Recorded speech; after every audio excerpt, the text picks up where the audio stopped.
Wusstest du, dass zu viele Wahlmöglichkeiten dich unglücklicher machen? Forscher testeten das mit Marmelade.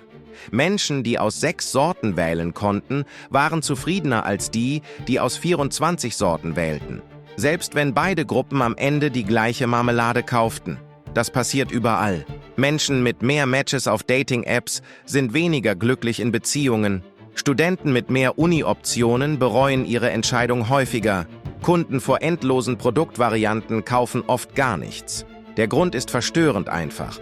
Unser Gehirn stellt sich vor, wie schlecht wir uns fühlen würden, die falsche Wahl zu treffen. Diese Angst vergiftet schon im Voraus unsere Freude an dem, was wir tatsächlich wählen. In einem Supermarkt mit 30 Joghurtsorten denkst du nicht, wow, so viel Auswahl. Du denkst, was, wenn ich den falschen nehme? Moderne Fülle sollte uns glücklicher machen. Stattdessen macht sie uns ängstlicher. Wir haben alles und genießen nichts davon.